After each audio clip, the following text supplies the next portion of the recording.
নমস্কার বন্ধুরা, আশা করি সবাই ভালো আছেন, সুস্থ আছেন। আমিও ভালো আছি। আমি সুস্মিতা নতুন আবার একটি ব্লগে আপনাদেরকে স্বাগত জানিয়ে আর সঙ্গে নিয়ে আজকে আবার একটা নতুন ভিডিও নিয়ে আপনাদের সামনে চলে এলাম। আর আজকে কিন্তু ছাদ বাগান দিয়েই শুরু করলাম ভিডিওটা, কারণ সকালের বাসি কাজকর্ম সব কিছু সকাল সকাল শেষ করে দিয়ে চান করে সোজা চলে এসেছি ছাদে পুজো করব বলে। তো তার আগে গাছটা দেখে কিন্তু ভাবলাম যে আপনাদের সঙ্গে একটু বাগানটা শেয়ার করে নিই। এত ফুল দেখলে সত্যি মনটা খুব আনন্দ হয়। তো যাই হোক, এই যে দেখুন কত ফুল ফুটেছে। তো এটা কিন্তু আমার দুটো ছাদ মিলেই গাছ, বড় ছাদের গাছ আর ছোট ছাদেরও গাছ, দুটো ছাদ বাগান মিলেই কিন্তু আপনাদের সঙ্গে শেয়ার করছি। আর বন্ধুরা, দিনের পর দিন মনটা খুব খারাপ হয়ে যাচ্ছে। মানে ভিডিও এত কষ্ট করে বানাচ্ছি, হয়তো কন্টেন্ট ঠিক মতো দিতে পারছি না, তাই হয়তো ভিউজ হচ্ছে না, সাবস্ক্রাইবও হচ্ছে না। তাই বাড়ি থেকে প্রেশারও পড়ছে যে বেকার এত পরিশ্রম করছো, কিছুই তো হচ্ছে না। যদিও বলি, একটু আশ্বস্ত করি যে হ্যাঁ হয়তো আস্তে আস্তে হবে, কিন্তু কি জানেন তো,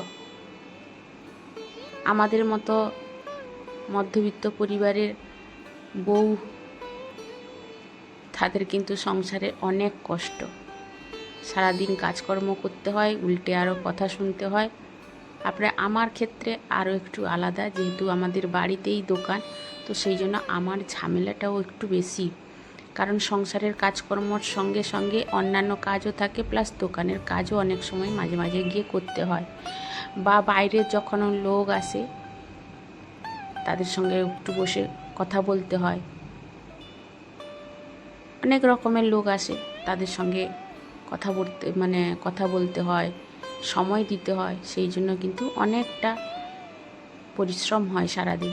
তারপরে রাত 12টার সময় বসে যখন ভয়েস দিই, তখন কিন্তু কর্তামশাই বকাবকি করেন যে সারাদিন তুমি এত পরিশ্রম করছো, এত রাত্রে বসে ভয়েস দিচ্ছ, কী লাভটা হচ্ছে। মাঝে মাঝে ভাবি ছেড়ে দিব, কিন্তু তারপরে ভাবি না, আর কিছুদিন দিয়ে দেখি। তো এই ভেবেই কিন্তু রাত্রে দিই আর সকালে উঠে দেখি কি হয়েছে ভিডিওর অবস্থা। তো এই করে কিন্তু দিনের পর দিন চলছে, জানি না কতদিন চালাতে পারবো, দেখা যাক কি হয়। তো যাই হোক, আপনাদের সঙ্গে অনেক কথাই বলে দিলাম। তো কথা বলতে বলতে আমার কিন্তু পুজো চলছে। এই যে 3তলায় ঠাকুরঘর, সেখানে পুজো করে চলে এলাম। আজকে কিন্তু দোকানের পুজোটা আপনাদের সঙ্গে একটু শেয়ার করলাম। এই যে নিচে দোকান, আর এখানেও কিন্তু আমাকেই সেই পুজো দিতে হয়। যেহেতু বাড়ির করছি, তো দোকানে আর করব না কেন, সেই জন্য পুজো দিয়ে দিলাম।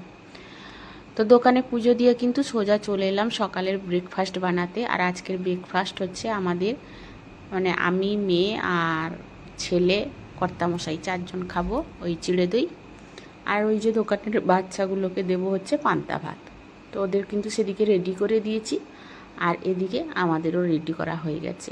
আর যেহেতু এখন গরম পড়েছে না, কিছু করতেও তো ইচ্ছে করে না টিফিন, আর তার উপরে হচ্ছে কিছু খেতেও খুব একটা ভালো লাগে না। গরমে মনে হয় যেন সব কিছু ঠান্ডা ঠান্ডা খাই। তো সেই জন্য গরমে চিড়ে দইটা একটু খেতে ভালো লাগে। আমি যদিও খুব একটা খাই না, তবে এখন যেহেতু প্রথম বানাচ্ছি, তো একটু কিন্তু খেয়েই নিচ্ছি। তো যাই হোক, টিফিন দিয়ে এদিকে চলে এলাম রান্না করতে। তো রান্না যে বসাবো না বন্ধুরা, তার আগে একটা জিনিস আপনাদের সঙ্গে শেয়ার করছি। দেখুন, আমরা তো যা তেল খাচ্ছি, আর আমি এই যে চিমনি আমার এখানে লাগানো আছে, তো এখানে একটা ওই তেল পাস করার জন্য, তেল যেটা এক্সট্রা যায় ফ্যানের মধ্যে, ওইটা কিন্তু দুটো ফুটো দিয়ে নিচে আসে, আর এইটা তার নিচে কিন্তু ট্রে দেওয়া আছে, এতেই এসে পড়ে। তো আমি কি করি, এর মধ্যে দুটো কফি কাপ লাগিয়ে রেখে দিই, যেখান থেকে তেলটা পড়ে দিলে কি হয়, এই ট্রেটা এতটা নোংরা হয় না, নাহলে প্রচণ্ড তেল চিটে হতো আগে। তো আমি কিন্তু বুদ্ধি করে দুটো কফি কাপ লাগিয়ে দিয়েছি তার ভিতরে। তার জন্য কি হয়, কফি কাপগুলো ভর্তি হয়ে গেলে চেঞ্জ করে দিই। এই যে দেখুন, আজকে কিন্তু চেঞ্জই করে দিলাম, পুরোটাই ভর্তি হয়ে গিয়ে একটু নিচে তেল পড়ে গেছে। আর কত চিটচিটে তেল দেখুন, তেল একদম গাঢ় হয়ে গেছে। তাহলে চিন্তা করুন কত তেল আমরা খাচ্ছি, তার বাদেও কত তেল নষ্ট হচ্ছে। এই যে যখন আমরা কড়াই কিছু রান্না করি তখন ওই যে গরমের যে হাওয়াটা উপরের দিকে ওঠে, ওইটাতে কিন্তু তেল বেরিয়ে যায় কিছুটা। তো সেটা যাই হোক, সেটা একটু পরিষ্কার করে ধুয়ে কিন্তু আমি রেখে দিলাম। তো এর মধ্যে কিন্তু আমার চাও আজকে খাওয়া হয়নি জানেন। অনেক সময় কি হয়, এতটাই কাজের মধ্যে ডুবে যাই, চা খেতেই ভুলে যাই। আজকেও সেই একই অবস্থা হয়েছে। কর্তামশাইকে তো চা করে দিয়ে দিয়েছি, আর আমি চাটা গড়িয়ে রেখেছিলাম কাপে, কিন্তু খাওয়ার মতো সময় পাইনি। এইটা একটু করতে যাই তো তখন আরেকটা কাজ পড়ে যায়, আর একটা করতে গেলে আরেকটা পড়ে যায়। তো এরকম করে চাটা আজকে কিন্তু খাওয়াই হয়নি, আর চাটা পুরো ঠান্ডা হয়ে জল হয়ে গেছে। তো যাই হোক, আর কে এত নিজের জন্য গরম করছে, খেয়েই নিলাম। তো তারপরে এই যে চলে এলাম, ওইটা শুকিয়ে গেছে, লাগিয়ে দিব। কারণ রান্না করব, তেল তো পড়বে ঝরে ঝরে, তো সেই জন্য না লাগালে হবে না। তো যাই হোক, কায়দা করে একটু লাগিয়ে দিলাম। আর তার মাঝখানে ডালটা সেদ্ধ করে নিয়েছিলাম, আলুটাও সেদ্ধ করে নিয়েছিলাম, যেহেতু আজকে নিরামিষ। তো সেই জন্য তেমন কিছু আজকে তরকারি করব না, ওই ডাল, আলু ভর্তা, আর কিন্তু করব এই ফুলকপির একটু তরকারি। আর যেহেতু এখন গরম পড়ে গেছে, ফুলকপি তো মোটেই ভালো লাগে না, কিন্তু আমার যে হাজব্যান্ড মশাই, উনি কিন্তু ফুলকপি বাঁধাকপি খেতে প্রচুর পরিমাণে ভালোবাসেন। যত দামই হোক না কেন, দেখতে পেলে কিন্তু নিয়ে চলে আসে। তো নিয়ে এসেছিলো, সেইটাকে আমি একটু সেদ্ধ করে নুন দিয়ে জলটাকে নিগড়ে দিলাম। কারণ এখনকার যে ফুলকপি বাঁধাকপি একটু ঝাঁঝালো গ্যাস টাইপের হয়, ভালো লাগে না খেতে। আমার তো মনে হয় মানে এত ঝাঁঝালো হয় যে আমি তো খেতে পারি না। তো তার জন্য কিন্তু সেদ্ধ করে একটু জল বের করে দিলে এতটা আর ঝাঁঝালো থাকে না। তবে আজকে ফুলকপির তরকারিটা একটু আপনাদের সঙ্গে রেসিপিটা শেয়ার করব। তবে তার আগে এই যে মেয়ে কী করছে দেখুন। ওই কোল্ড ড্রিঙ্কস এনে লেবু, বিট লবণ আর একটু পুদিনা পাতা দিয়ে কি একটা বানাচ্ছে, কি একটা ইংলিশ নাম বললো, আমি এখন ভুলে গেছি। তো যাই হোক, সেটা করে নিজে খেলো আর আমাকে বলল, মা তুমি একটু খাও। তবে হ্যাঁ বন্ধুরা, বেশ ভালোই লাগছিল। আর একটু আইস কিউবও দিয়েছিল। তবে এই গরমে না এইসব জিনিস একটু খেতে ভালো লাগে। তবে কি বলুন দেখি, যেহেতু আমার থাইরয়েড আছে, তো সেই ভয়ে কিন্তু কোল্ড ড্রিঙ্কসটা খাই না বলতে গেলে। তবে ও মাঝে মাঝে গরমে এক আধবার হয়তো খেয়ে নিই। তো আজকে মেয়ে যেহেতু করেছে, বলল মা একটু খেয়ে নাও। তো সেই জন্য একটু টেস্ট করে নিলাম, বেশ দারুণ লাগছে। মানে এতে আইস কিউব দিয়েছে, কোল্ড ড্রিঙ্কস দিয়েছে, আর লেবু দিয়েছে, আর বিট লবণ দিয়েছে, আর একটু পুদিনা পাতা দিয়েছে, দারুণ টেস্টি হয়েছিল। তো যাই হোক, এদিকে কিন্তু আমার রান্না বসেছে। তো সেদিকে ফুলকপিটা সেদ্ধ করে জল বের করে দিয়ে ওকে একটু নুন হলুদ দিয়ে ভেজে নিয়েছি। তারপরে কিন্তু মশলা রেডি করছি তরকারিটা করব বলে। আর আমি কিন্তু গোটা মশলা সব কিছু বেটে নিয়েছি, মানে গরম মশলা, আদা, রসুন আজকে দিব না, পেঁয়াজ আর ধনে, জিরে, সব রকম মশলা দিয়ে একটা রেডি করে নিয়েছি। আর এদিকে কিন্তু এটা মানে চারমগজ, কাজু আর একটু আমুল পাউডার দুধ গরম জল দিয়ে, ঈষদুষ্ণ গরম জল দিয়েছি, দিয়ে সেইটাকে একটা পেস্ট বানিয়ে নিয়েছি। আর এদিকে দেখুন, এই মশলাটা কিন্তু আমি ভালো করে কষিয়ে নিব।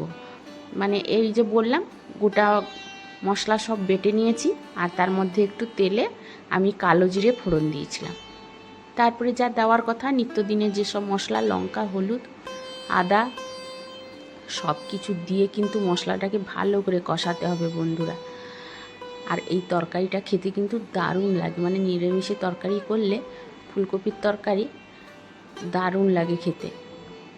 তো সেই জন্য ভাবলাম আজকে একটু আপনাদের সঙ্গে শেয়ার করে নিই। জানি না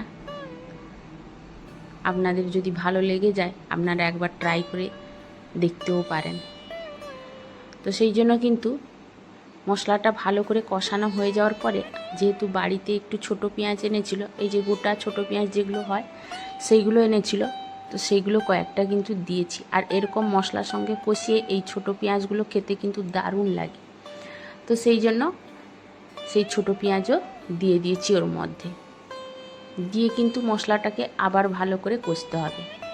এবার এই কষানো হয়ে গেলে ফুলকপিটা দিয়ে দিব, যেহেতু আমি আগে থেকে একটু হালকা নুন হলুদ দিয়ে ভেজে রেখেছিলাম। তো সেইটা দিয়ে দিলাম, দিয়ে কিন্তু আবারও ভালো করে মশলাটা কষাতে হবে। এটা হচ্ছে একটু মশলা যত কষাবো তত কিন্তু তরকারিটার টেস্ট হবে ভালো। তো এই যে দেখুন আমি কিন্তু মশলা কষাচ্ছি ভালো করে। আর বন্ধুরা, ভিডিওর এত দূর এসে আপনাদেরকে একটা কথাই বলবো, যেসব বন্ধুরা আমার এতক্ষণ ভিডিওটা দেখছেন বা হয়তো আছেন ভিডিওর মধ্যে, তো তাদেরকে একটাই অনুরোধ, আপনারা ভিডিওটা স্কিপ না করে পুরোটা দেখতে থাকুন। কারণ আপনাদের সাপোর্ট একটু যদি থাকে তাহলে কিন্তু আমি হয়তো ভবিষ্যতে একটু হলেও সামনের দিকে এগিয়ে যেতে পারবো।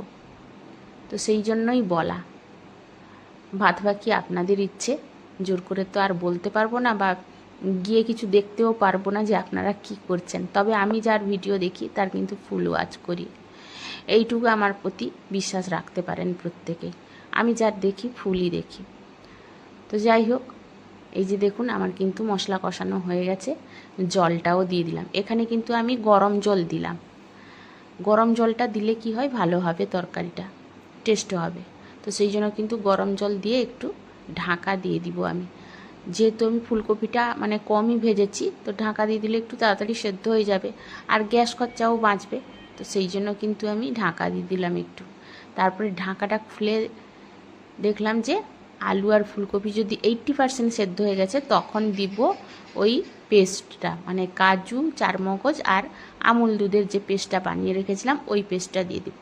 তারপরে দিয়ে যেরকম মশলা কষানোর মতো কষানো হয়, কষানো তো হয়ে গেছে, আর বেশি কষাতে হবে না। আর এটা কিন্তু মাখো মাখো হবে তরকারিটা। আর নামানোর আগে আমি একটু ঘি আর গরম মশলা দিয়ে নামিয়ে নিয়েছিলাম। আর বন্ধুরা, খেতে কিন্তু দারুণ হয়েছিল। বলে না, একটা তরকারি যদি টেস্টি হয় তাহলে পুরুষ মানুষের মন কিন্তু জয় করা যায়। তো আমার বরমশাই কিন্তু আজকে দুবেলাই খেয়েছে, মানে দুপুরেও খেয়েছে, রাত্রেও খেয়েছে। আর তো আছে বাড়ির সবাই খেয়েছে। তো সবাই খেয়ে মোটামুটি আজকে প্রশংসাটা পেয়েছি। তো সেই জন্য ভাবলাম আপনাদের সঙ্গে শেয়ার করি একটু। তো আজকে